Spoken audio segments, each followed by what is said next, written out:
So was there one experience that stands out in your mind as a time when you were able to kind of put the visceral together with the cerebral, like you cooked for some people and you saw it really make a difference as they thought about some of the more theoretical issues?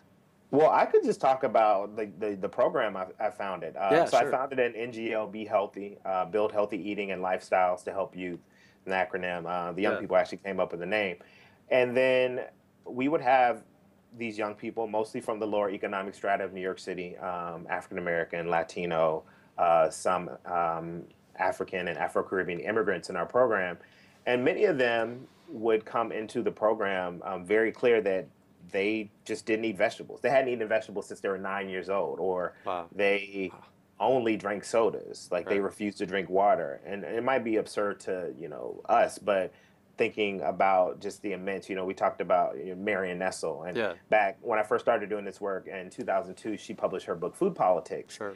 And I actually went to see her speak at the New York City Department of Public Health. And, a lot of this information around the immense influence that the food and beverage industry has on consumer patterns. Just I think it was a study that $1 million is spent every hour convincing Americans to eat the worst foods and drink the worst Yeah. beverages, and starting as young as 2 years old. Really trying to captivate these young, impressionable children to eat and drink these horrible foods and beverages. And so we would have the young people coming into the program. A lot of them, I would say the majority of them, were kind of addicted to industrial food, if you want to look Wow. at it like that. But when we would take them to farmers markets and urban farms and rural farms and have them learn more about the process from seed to table, understanding that no, carrots don't come from some plastic wrapped container in the supermarket, but they actually come from the soil, and, getting them involved in the harvesting and taking them back to the site where we're based and have them involved in preparing the food, sitting down as a group and eating it.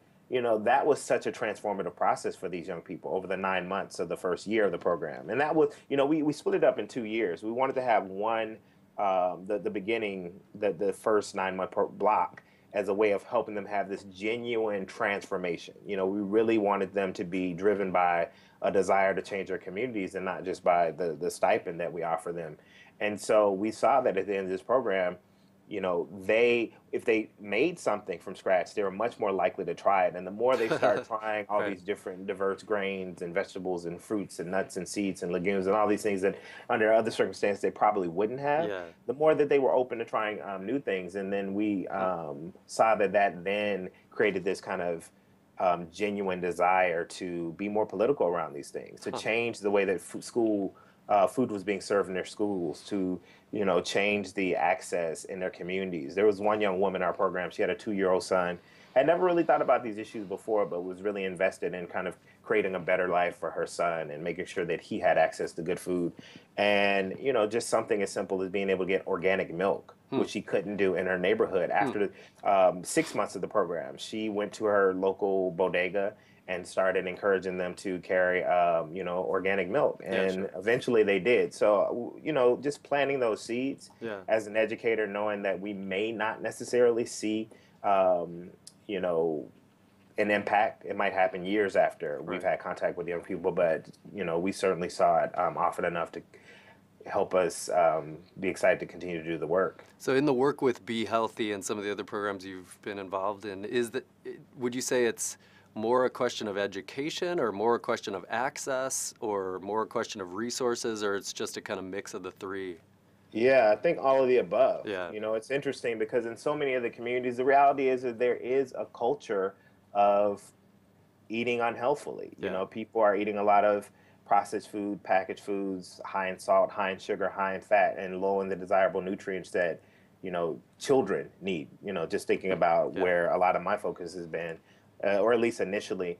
But there are the realities that certain communities have these economic, these physical, these geographic barriers to even getting access to healthy, affordable food. Right. And, that lack of access to healthy, affordable food has created this culture of unhealthy eating. So just something is, and, just thinking about the number of factors. I mean, I just feel like I need to say that for me, I've always encouraged people working around food issues to both think about this issue area, but keep one eye on these larger structural issues that may not necessarily have anything to do with food, or at least, kind of immediately, but they certainly have an impact on the Huge way that influence. people Yeah. are connecting with food and consuming. We need to talk about having, I don't know, just a living wage so that Yeah. people can actually have, enough income to buy their family, healthy food options and not feel like they have to default towards the 99-cent menu or the True. kind of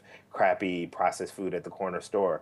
How can you tell someone to be physically active in their community and get out and go running and walking when there's just very little green space, or they Yeah. don't feel safe to be active in their community? So these larger issues we need to keep one eye on. But I feel like talking about food is a great way to kind of make those connections between social justice issues.